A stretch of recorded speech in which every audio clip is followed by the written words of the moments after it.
All right. Let's dive in. My name is Gary Arnold. I'm the marketing director at Executech. Again, we're here to talk about disaster recovery. Maybe that doesn't sound interesting to you, but it actually is pretty interesting. It's a pretty good topic in terms of IT. There are more boring things we could have talked about today, but this one's good. So we have our panelists here, James Fair, James Abercrombie, and Tyler Rasmussen. Welcome. I'll just have you guys do a quick intro each. James Fair, why don't you start with a quick intro of yourself? Yeah, thank you for the invite, Gary. I don't suppose if we get to qualify for the cool prizes. There are some cool prizes. Unfortunately not. Executech and Acronis employees do not qualify for the prizes. All right. The rest of you all sit tight. They're awesome. And disaster recovery isn't interesting right up until there's a disaster. Then suddenly it's very interesting, I'll point out. But so James Fair here, Senior Vice President of IT Services in Utah. Welcome. Tyler, who are you? I'm the only non-James on this panel, so whether that makes me interesting or less interesting, it remains to be seen. Probably the latter. But so I'm the VP of cybersecurity here at Executech, and glad to be joining you guys and all of our participants as well. Thanks for joining us. Awesome. And James Abercrombie. Hi, everyone. My name's James Abercrombie. I'm a solutions engineer here at Acronis. I've been in the backup disaster recovery space for 15 plus years. Here to talk about tips and tricks that I've picked up along the way that I'm sure you all are privy to. But, it's really good to get together and keep that discussion going. As we know, our landscape is ever changing. Yep, that's a great point. It's why we do these, is because things keep evolving and changing. So disaster recovery, which can encompass a lot of different things, not just in the IT space, but of course, today we're focusing on the technology side of what it means to prepare for disaster and recover from disaster. And disaster can mean a lot of different things. But as we thought about this topic, we thought that the first thing that we want to dive into is what is commonly called a risk assessment or a vulnerability assessment. And so that's where we want to start today. And just the 101 question, what is a risk or a vulnerability assessment? Tyler, I'll throw that to you first. Yeah, for sure. So, when you think about a risk assessment, you should probably begin by asking yourself, or we should begin by asking ourselves, what could go wrong? Right. So WCGW, as I've heard it put before, right? The what could go wrong. And really, when it comes down to disaster recovery from an IT standpoint, we know generally what can go wrong and kind of what the effects are. But there's the ways that it can happen. Those are often not always contemplated because each different type of scenario could result in a slightly different type of impact. You could have for example, you could have partial systems that are offline and need to be recovered. You could have full impact of a given site. You could have partial across multiple sites. So really, it's important to kind of walk through and determine what are your most likely scenarios for what could go wrong, and just kind of brainstorm those, and then from there determine what are the outcomes of those types of scenarios, and how can we, as part of this risk assessment, what we're going to do is we want to rank the risks, right? Because we're not going to be able to, no matter how hard we try, we're not going to be able to focus on everything. It's just not humanly possible. So we have to prioritize where we're going to spend our efforts, our limited resources. So that's why we determine, hey, what are our highest risks? What are our and risk takes into account both impact and likelihood, right? It's not just likelihood, but what's the greatest impact? If that's a really low likelihood, then maybe we don't really focus on it too much. But if it's medium, maybe it's an earthquake in Utah. Unfortunately, that's probably a higher likelihood than any of us would like to admit.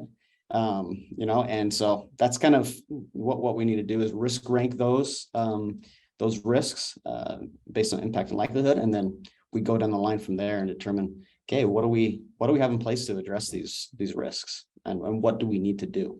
And that part of it, I don't want to get too far into the discussion, but that is really a business kind of a cost benefit analysis. So Yeah, thank you, Tyler. Great overview. James Abercrombie, anything to add on that at that high level? Well, I mean, so with the vulnerability assessment, it comes down to, what, as Tyler said, what could go wrong, right? And what do you know about?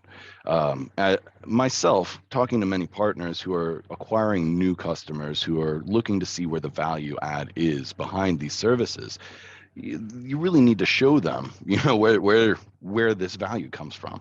Now, with Acronis, we provide a free vulnerability assessment, right? And that vulnerability assessment is going through, it's identifying, quantifying, prioritizing all found vulnerabilities within the systems that you install the Acronis agent on, whether that be Windows, Mac, or Linux. So we're extending, the runway for you, making it so that you're actually capable of performing this free of charge for any one of your customers, meet their expectations and exceed them by providing them, hey, this is exactly where you sit today, and this is what could go wrong.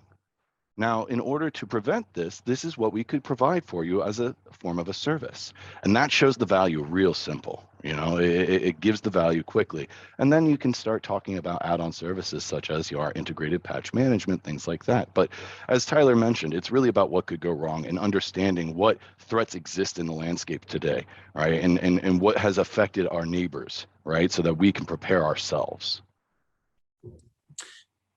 James Farrell, I'll throw you maybe a little bit harder question when it comes to this. Good. Obviously, assessing the risks, assessing the vulnerabilities, there's a lot of maybe obvious ones, as simple as a power outage or, as big as maybe an earthquake. And how do we address some of the unknown unknowns? What are ways that a business can go about discovering vulnerabilities that are not obvious, that they may not know they're vulnerable to? Yeah, an assessment is certainly a good way to start, and really a brainstorming session with a whole bunch of different people can go a long way. It's like many of us did not expect a war to show up, but if you were, in a certain part of the country right now, that's a real thing for you. A couple of years ago, I don't think anyone else would put a pandemic on our list of things to be worried about, and that showed up. We had a great resignation, so we all submit a staffing challenge that showed up. Utah experienced, Salt Lake experienced an earthquake, and I'm sure we're not alone in that, of course. But I think a lot of things showed up in the last little bit that none of us had anticipated or expected, that now should certainly enter into our list. Now, do you want to put zombie apocalypse under disaster recovery? Well, maybe not, and the likelihood's pretty low. But it really is a brainstorming session to say are all those things that can go wrong, and then work off of something like a hardware inventory, right? All the things in your environment. What if any one of those things were to fail? What if your staff were to fail? What if the building you're in were to be force evacuated because of fire, flood, earthquake? And then theft. That's not a fun one to look at, right? Thefts, and of course, cyber attacks.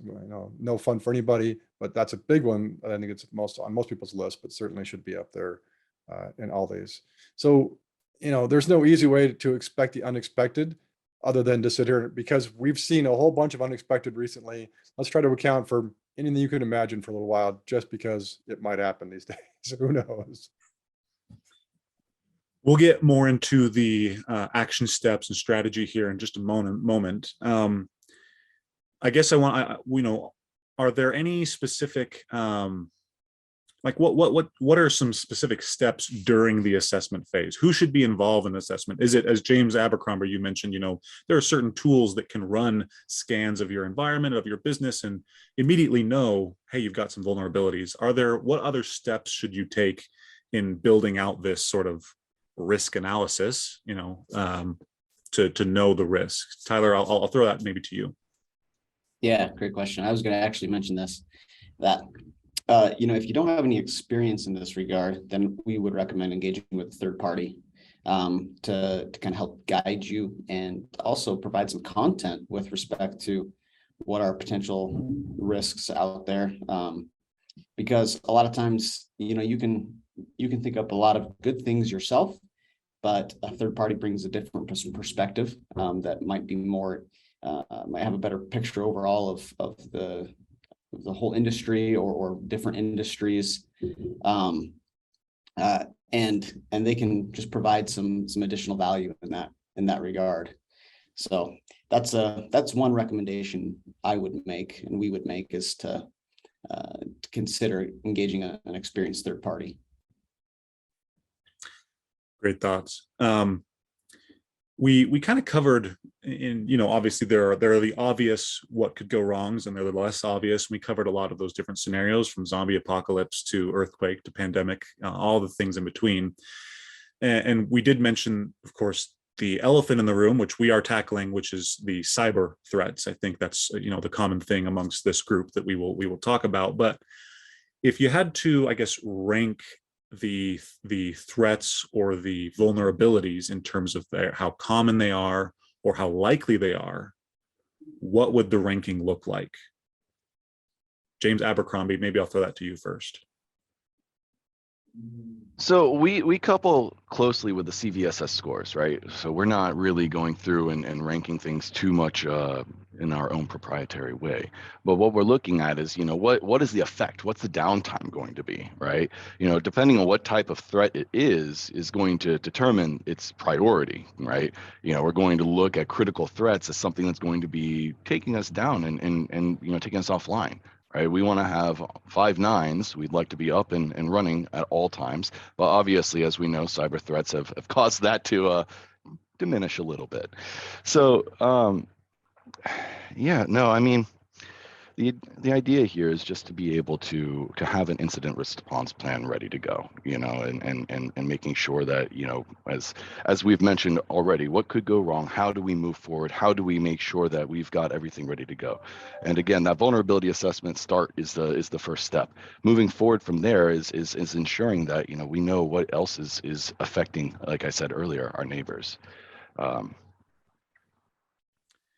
Thanks, James.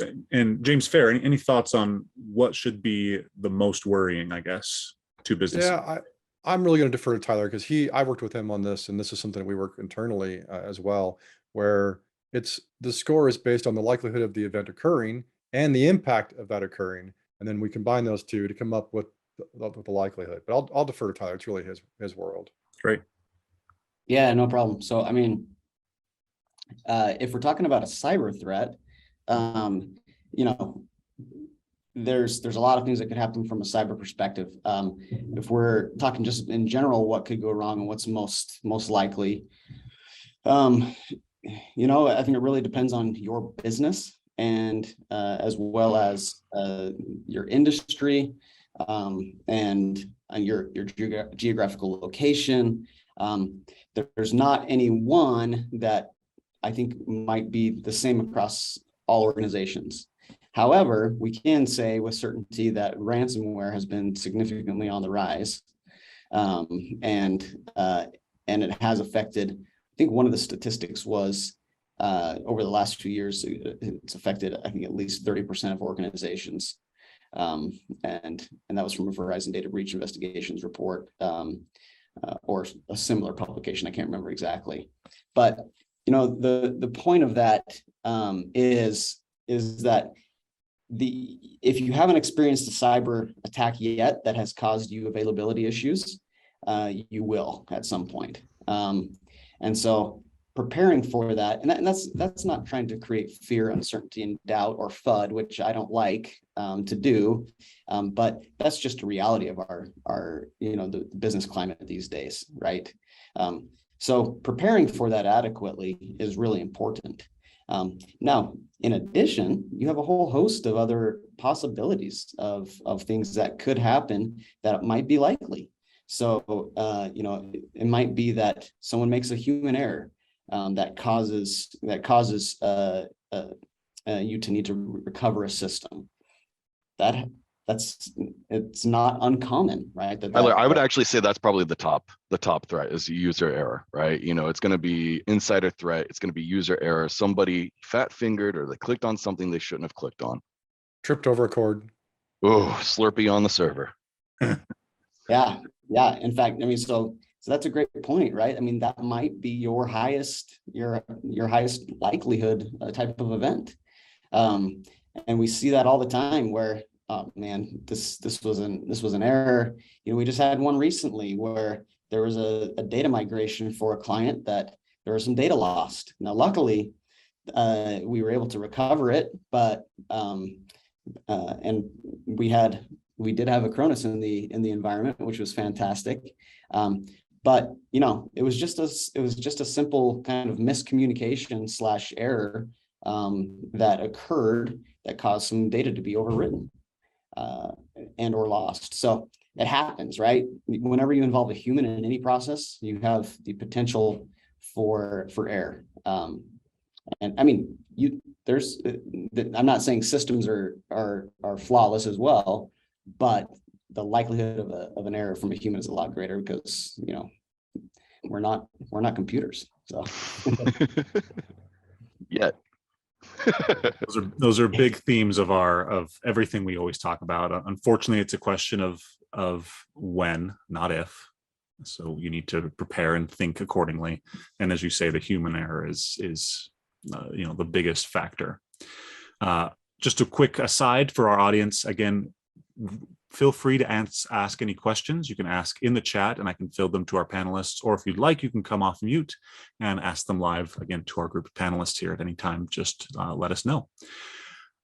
You guys have alluded to it, and I think it's time to maybe dive in. We've set the stage of what many of the threats are, how you discover what some of those threats are, and how you discover your vulnerability through an assessment, through a third party, things like that, through just frankly brainstorming. Now the action, now the rubber meets the road. What are the steps to take once you understand human error is a big problem? Ransomware is a big problem. We live in a place that's likely for flooding or whatever it may be. What steps do you now take? What are some both preventative measures and also remediation measures that you can start thinking about and start taking? James Farrell, maybe throw that to you first. Sure. So, I mean, there's a whole bunch of steps included in an incident response plan. I think primarily it's going to be roles and responsibility, right? Who's responsible for making the declaration known, that there's a disaster, contacting vendors and third parties, who's going to be responsible for managing and working with customers, with the press, with the internal group, who's going to manage the crisis, those kind of things. So we definitely want to lay out roles and responsibilities for each individual in these events. And really, it's all about hardware and software inventory as well. You've got to have a running list of everything in your environment. So if you need to replace them or spin them up somewhere else, what that looks like. And all the inventory, really. I mean, we're talking about communications stuff, right? Documentation, insurance policies, office equipment. If you had to vacate your premises right now, do you have that information available somewhere else so you could get to it? And then identifying maybe where your sensitive data is. So your IP or your person identifiable information, or PII, the private information. We need a communication plan, right? What are we going to say to management? Are we going to say to the employees? What are we going to say to the vendors, customers? How are we going to report this to any authorities or compliance authorities? Are we going to report this to the media? And how are we going to go about that? That's a pretty good start, I think, overall. Let somebody else add some more details to that. Yeah, you cover a lot of great items. Tyler or James Abercrombie, anything to add there? Yeah, so with the incident response plan, right? I mean, so we're looking at this from a holistic view, right? Instead of just being reactive, we want to be proactive, active, and reactive, right? Reactive in the sense of taking backups so we can recover, but proactive in the sense of monitoring everything to ensure that we don't need to do a recovery, right? So with Acronis, we're providing you not only with the ability to back up your systems, but we're giving you the ability of being proactive as well. So you're getting the anti-malware, which is going through and it's checking whether anti-malware or any type of vulnerabilities are existent on that system, right? And with the backup, we're going through, we're ensuring that we have a full disk image, full system image that we can then restore, whether it be application aware or whether it be a virtual machine. We do mobile devices, websites, literally everything under the sun. And the idea here is that we don't want to just take a reactive approach. We want to take a proactive approach. So we want to ensure that you have a firewall. If you don't have a firewall enabled, right, we are checking that to ensure that either Windows firewall is enabled or something's set up, right? It's checking to ensure that, that this is private, it's turned on, it's enabled. If there's any third-party solutions that need to be disabled, we can do that. But the idea here is to ensure, again, that everything has been kind of checked and then provided to you in a nice, easy to digest readable fashion that says, this is exactly where you stand today. These are the existent, vulnerabilities. These are the threats that exist for you today. This is how protected you are, and this is where you could improve, right? Checking things like if you have a VPN set up when you're working outside of the normal, business network, right? Not behind your corporate firewall. These types of things that we'll check to ensure that, your outside of the office workers are not going to be ending up, causing you downtime, right? Checking to see if you have things like BitLocker turned on, so the disk is encrypted. So if anybody were to lose that system, nobody's getting that data. All right, we do have data loss prevention mechanisms built into our product so that you can actually ensure that certain types of PII aren't being communicated over certain types of communication channels, or not being communicated by certain individuals.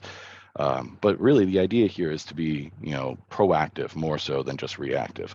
So you've got your incident response plan for, when something hits the fan, but what is it that could hit the fan, right? And that's how we create that incident response plan. And if you don't know what you don't know, how do you know? And that's what Acronis is providing you. Awesome, James. Great overview there. We had a question come in, and I apologize. We probably should have covered this a little more at the top. I'll throw this over to Tyler. Tyler, would you mind giving us an overview of how Executech engages with Acronis and Acronis's kind of offerings in that setting? Yeah, sure.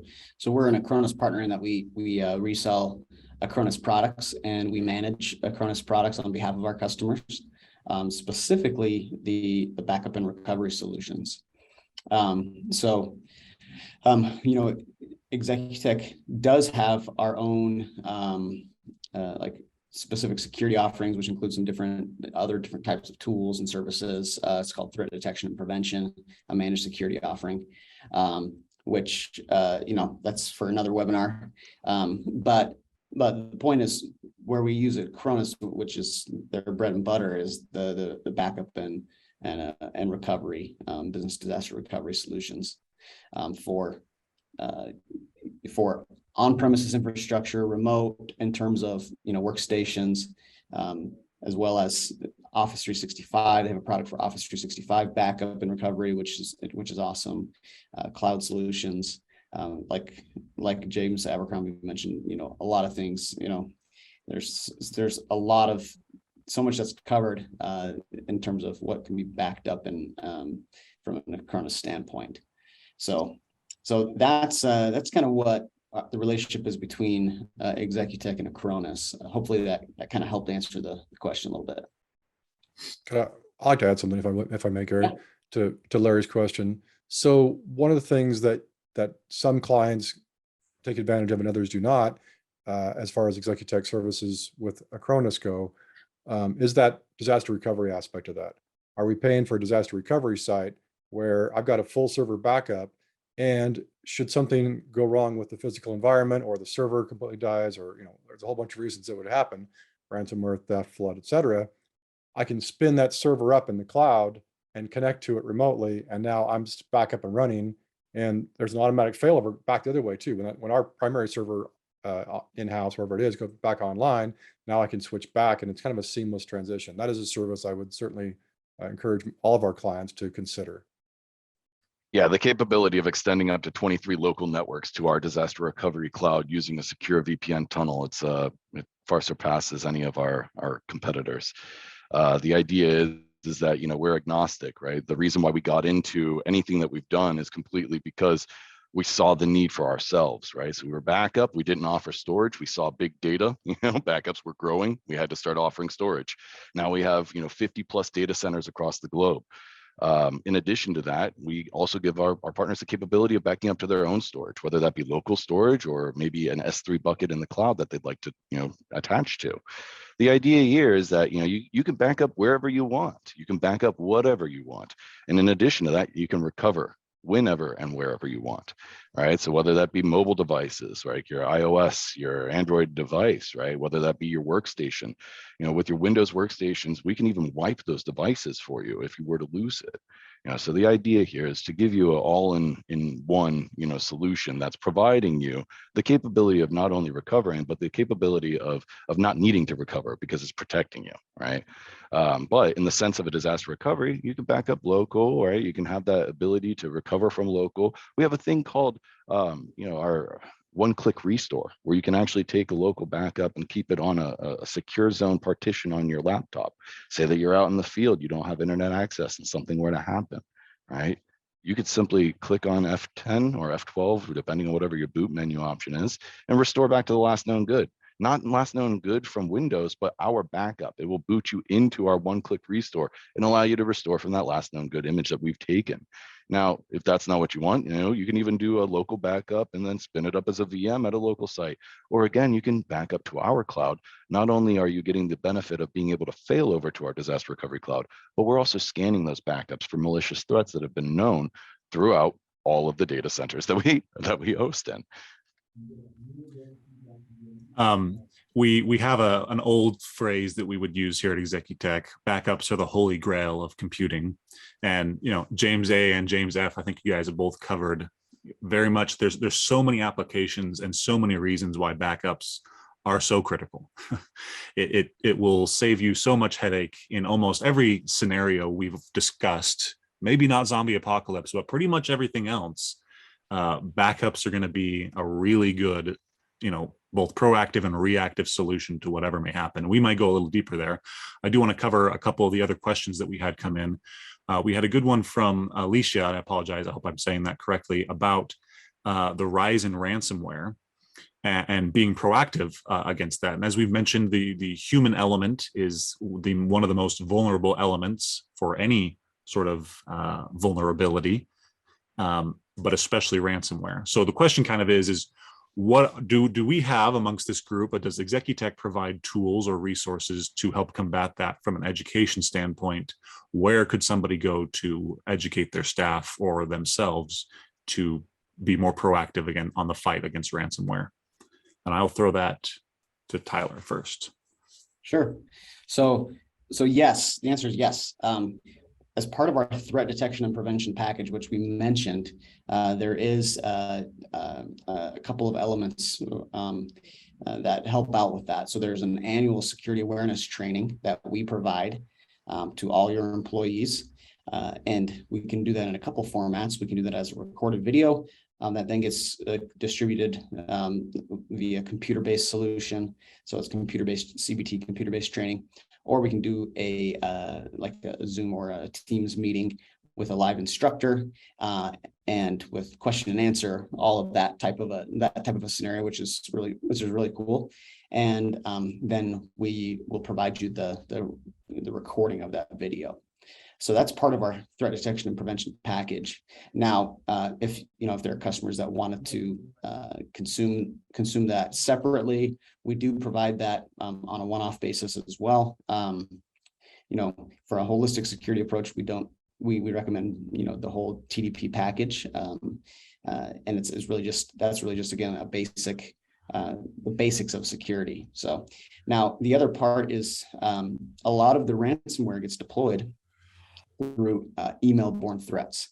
So we recommend and we include in our threat detection and prevention package phishing campaigns and simulations, so that we can train your users on how to recognize a phishing email, and then even our goal is actually to try to catch them. And the point is to catch them in a safe environment. And we take great pride in doing that, because if we can catch you in a safe environment, then we can educate you safely as well. And as part of that, it includes remedial training for those who are quote unquote caught as part of those phishing engagements. So that's, and again, we take a very positive approach that, look, it's a good thing you were caught, because much better to be caught now than later. There's not like a punitive aspect to it. That's not, I'm a firm believer that unless you have someone who is just very, very complacent, lazy, then there's the punitive approach is not a great approach. And even if you have someone like that, maybe they shouldn't be working for you in the first place. So anyways, so that's kind of hopefully that kind of helps a little bit with with what we can offer from that perspective. Great resources and great answer to that, Tyler. Appreciate it. I would be remiss to not plug a little bit of Executech's own content resources. James Fair is one of the hosts of our ongoing podcast, and Tyler is also a frequent guest on our podcast, where we discuss these topics weekly. We talk about cybersecurity topics. We talk about the latest breaches, all of those things. The podcast is called Between the Bytes. That's my plug there. That's a great way to stay on top of things as well. Even just keeping it top of mind is helpful. Just keeping people aware of the issues, I think, can go a long way. James, anything to add around the educational piece for end users? User education is huge. Sorry, James Fair. Just needed to point that out. It's huge, and it's never ending, especially in our industry. It's never ending. If you think that you have all of the knowledge, you're wrong. The fact is that it's constantly changing, and we are constantly learning. And that's the reason why this industry is, booming, right? It's because we are constantly shifting and pivoting to stay ahead of the curve, right? So we need to, as partners, help our customers, our partners understand where those threats are. As Tyler mentioned, it's really about finding that safe spot where somebody doesn't feel like they're being attacked, right? But necessarily getting the tools so that they are not being attacked, right? Great. James Fair. I mean, Tyler covered the things I would cover real well, and Gary's a great big part of the podcast. Thank you. It's Gary's podcast, so I highly recommend it as well. But it is about user education. We can put all these security tools in place. They are machines. They are nearly flawless, not flawless, but nearly flawless. Whereas the humans are the ones that make the mistakes. The attackers know this, and they're going after the humans.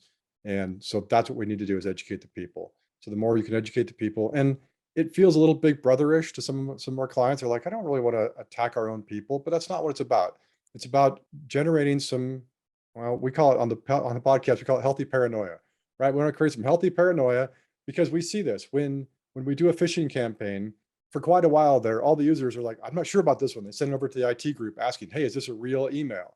But then it starts to taper off over time. Send another phishing campaign, and it takes off again. So the idea is to kind of keep people on their toes a little bit, just because that is the world we live in. Not to create fear, but because that's the space we live in. And that's the attack method, is email, almost always these days. Awesome. Thank you. Again, great questions, everyone. And again, keep them coming. That's awesome. There's a quick kind of technical clarification here, again, maybe around Executech services and Acronis's. We had a question again from Larry about the Executech Smart BDR versus Acronis's solution. Tyler, maybe you could just touch on that briefly.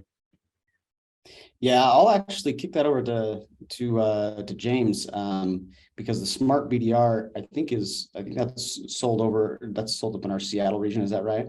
Yeah. James, do you have more insight into that? It's a similar product. It's a similar scenario. I don't know if it's better or worse. I'm not going to consider, but it is a very similar product. Well, what I can say is that we don't offer straight off the bat an appliance. We partner with a company called Scale, and they offer an appliance. So if you're looking for a drop-in, something it's probably going to be a little bit more simple going through Executech's.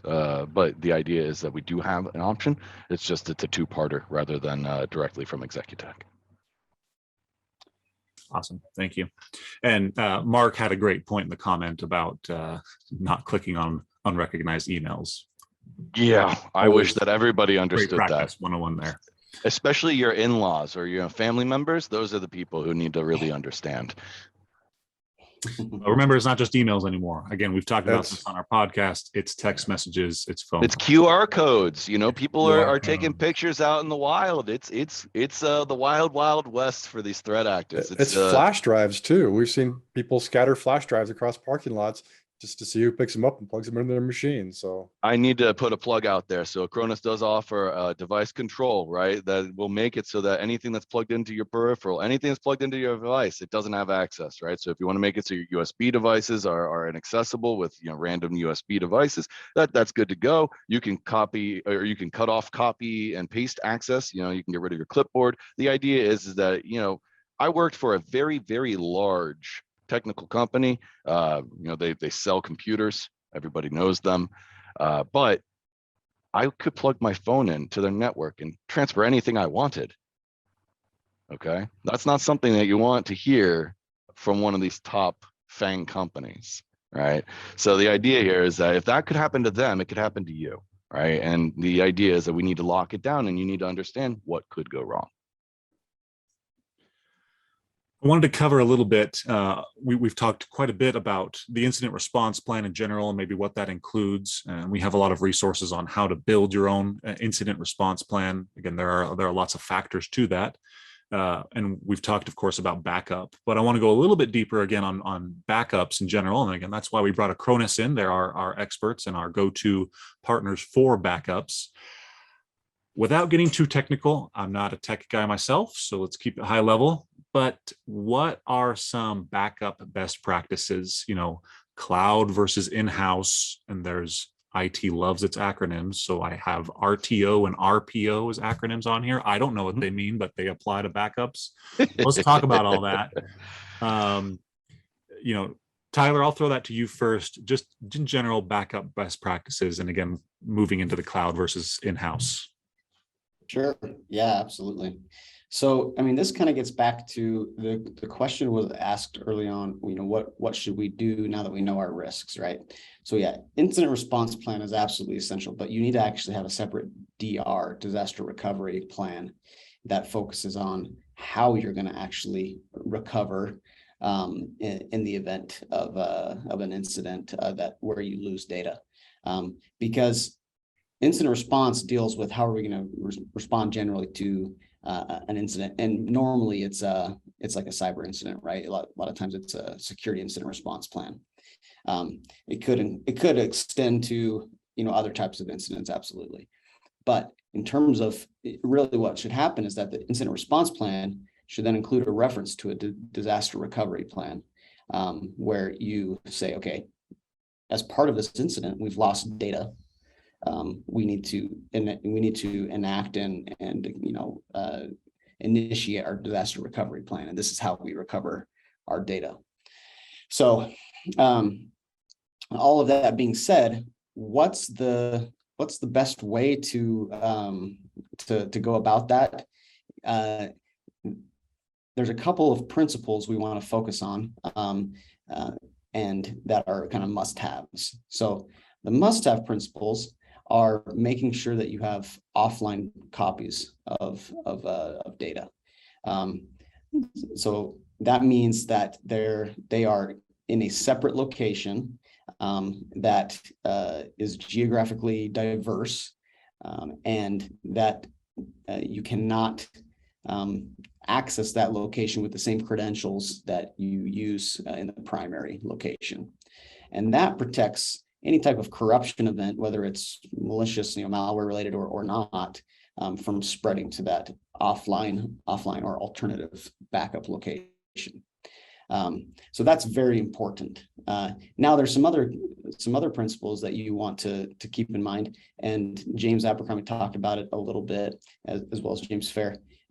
If you can, and this is really comes down to like a cost benefit analysis, risk-based decision, you know, does it make sense for your business to have a separate environment that we call a hot or a warm environment?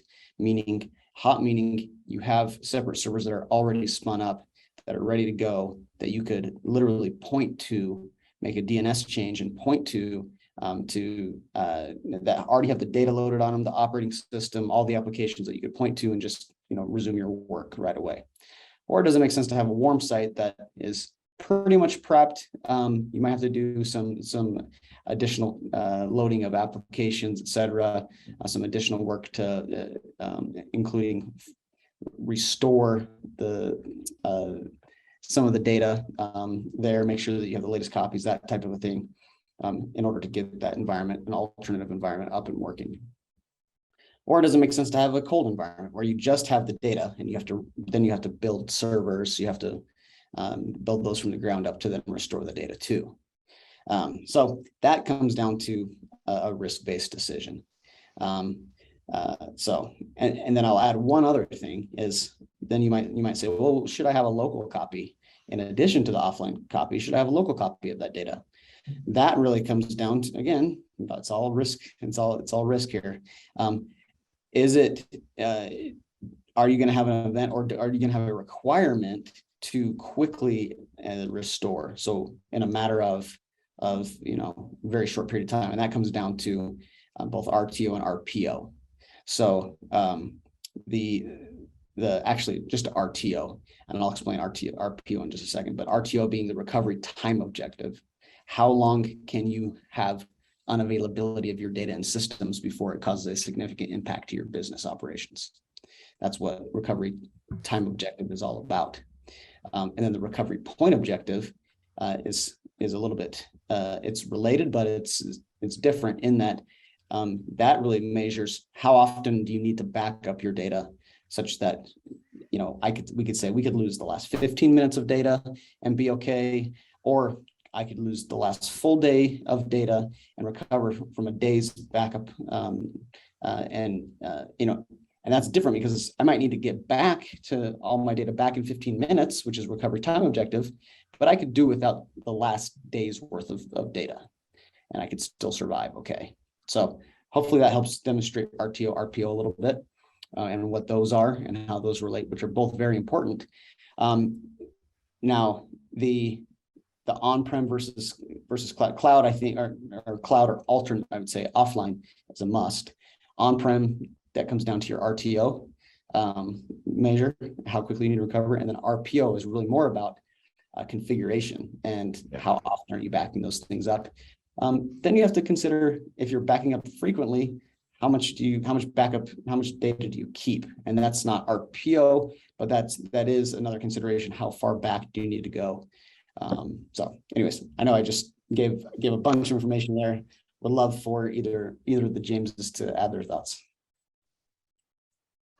So I'm going to have to agree with you. I mean, the 3-2-1 rule is what sticks out in my mind, right? Is, creating a primary backup and having 2 copies of that, making sure that they're on 2 different types of media, making sure that one of them's off-site from your local location, whether that be our cloud, whether that be Azure, AWS, GCP, Wasabi, we don't care, right? But the idea is to have multiple ways to recover. If we were talking about disaster recovery 10 years ago, our definition would be a little bit different. I mean, the outcome would be the same, getting back up and running. But, if we were talking 10 years ago, it would be spinning up a VM locally, right? We wouldn't be talking about spinning up a VM in a co-location. Maybe if you were large enough, right? We would be talking about going to a co-location. But in most cases, it would be having, a disk and a tape, for backup and making sure that we have them in 2 different locations so that we can recover depending on what type of disaster happens. Now, God forbid that it's a natural disaster and then we have to recover in a completely different location, right? But the idea with Acronis is that, you could back up to our cloud and then spin up in our cloud while you're doing a physical restoration, locally, right? Whether you want to do backup to a local system, if you want to do a backup to a NAS, if you've say got Hyper-V or VMware at the local site, right? That local backup can spin up a VM from the backup without even doing a full conversion, right? You can run the VM from the backup, get running. You can even do VM replication within VMware from our console, right? We're tightly integrated. So the idea here is that you could install this agent on your host. We could see all of the guests. We could protect them all agentlessly. If they're applications, I always recommend installing the agent on the disk so that we can get the application aware VSS structure captured, and then from there, restoration is a breeze. Depending on what you want to do, you can restore single files, download them. You can restore your entire folder structure. You can restore to a bare bones machine. You can install the Acronis agent on, say, a Azure VM and recover there. The idea here is that we want to meet and exceed your needs. So with backup, right, we can allow you to do that local backup, the cloud backup. You could do up to 7 different sites in one protection plan, right? And you could set up multiple protection plans. If you want to have one for local, one for cloud, you could set that up as well. But the idea is, what do you have, penciled into your business plan, right? What makes sense? If you don't have local storage today, right, maybe you don't want to invest in that. Well, that's fine. Go to the cloud, but understand that you're having the risk that, your recovery time objective is going to be a little bit longer because you're not recovering from local. So the idea here is that if you want to meet and exceed your RTO and RPO goals, right, you want to have that local, you want to have the cloud, you want to have the ability to spin up either local or in the cloud. depending on what disaster happens. And you want to outline both of those as kind of a substructure of your incident response plan.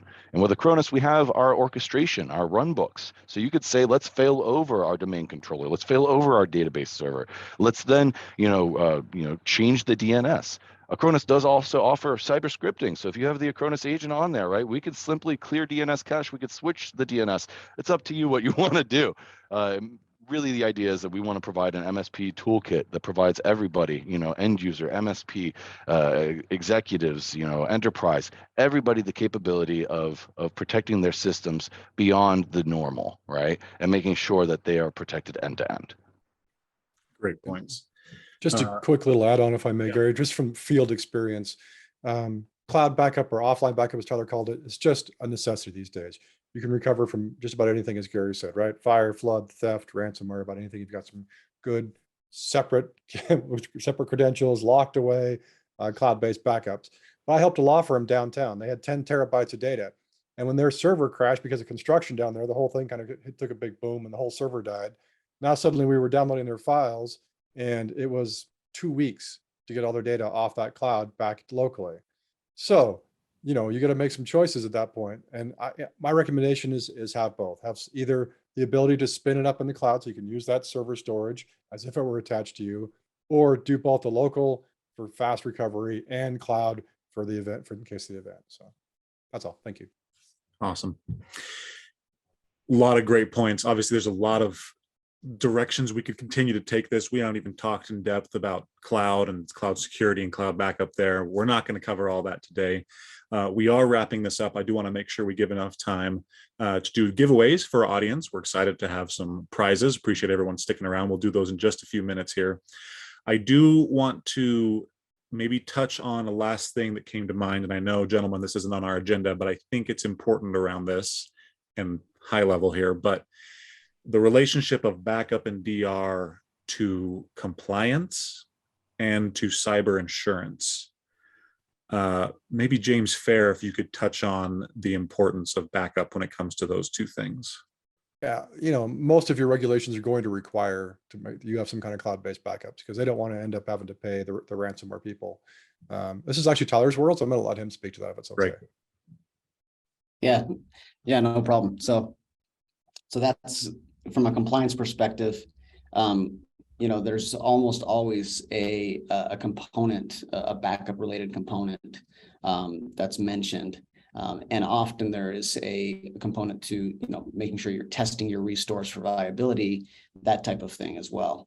And then from an insurance perspective, if you have cyber insurance, or if you've applied for cyber insurance lately, you will know that requirements are getting a lot more strict than they used to be. They're asking a lot more questions, including this question about backup and backups and recovery. So they are actually those types of questions are really seen as a definite baseline standard in order to obtain a reasonable insurance quote. You might still be able to get some cyber insurance, but it's not going to be a reasonable rate. And number two, there's many insurers that just won't insure you at all if you don't have that in place, which is what we're seeing. We're seeing generally higher premiums, but also much stricter requirements because the insurance companies are realizing, hey, look, these are the particular tools that are required to help mitigate an incident that occurs. And one of the key tools is a comprehensive backup or disaster recovery plan that includes backups and recovery. Awesome. Yeah, I want to make sure we touch on that because pretty much every organization has some kind of compliance regulation or need, and everyone should also be looking at cyber insurance. And of course, DR and backup are a key component of that. All right, gentlemen, thank you so much. This has been a great in-depth conversation. Hopefully it's been a great overview. If you were kind of unsure or new to the DR space, hopefully you have a better grasp around what disaster recovery entails, how to get it going, a plan at your organization. As we've mentioned, We are here to help with a lot of these items that we covered. If not every single one of them is something that we can help assist with. But I want to jump into the giveaways because it's the exciting part. But any last thoughts or comments from any of you, James, and Tyler? I would say anytime you have an event where you had an outage or downtime, make sure you're getting together afterward and doing a check-in. What lessons did we learn from this event? That's a big deal, so that you can continue to make your disaster recovery, improved every single time you have a challenge of any kind, regardless of what it is. Tripping cord, human error, something bigger. Make sure you're learning from those and adapting and adjusting as you go. That would be my final comments. Yeah, I'll have to agree with you there, James. A debrief, understanding what the threat was, how the threat occurred, and how I guess the resolution came to be, but how to mitigate moving forward. Yep. My last comment would be, if you're overwhelmed by all this, get some help from the right people, because it's a lot, right? It's a lot to consider. And so this is probably not what you think about all day, every day, because you're likely running a business, or you are a key piece of a business that is not focused on security threats, on disaster recovery, that type of thing. So, that's the great thing about what we do in a free market economy, is that there's specialization, and there's people who do this, and we can rely on them for that. And that's what we do at Executech. We don't do everything that in-house ourselves. There's certain things that we realize we're not the experts on, and we get help on those things. And we do think about this all day, every day. Absolutely. Awesome. All right. That's been our full hour. Thank you again for everybody who joined in and participated. Thank you for the great questions. And of course, thank you to Tyler, James, and Acronis for this webinar and for the great topic and discussion. This will be, of course, was recorded, and we'll have the recording available and sent out to you via email and on executech.com. Also, plug again, don't forget to check out our podcast where we cover this stuff all the time. So thanks, everyone, and hope you have a great rest of your week. Great to see everybody. Have a great one, everyone. Be safe out there.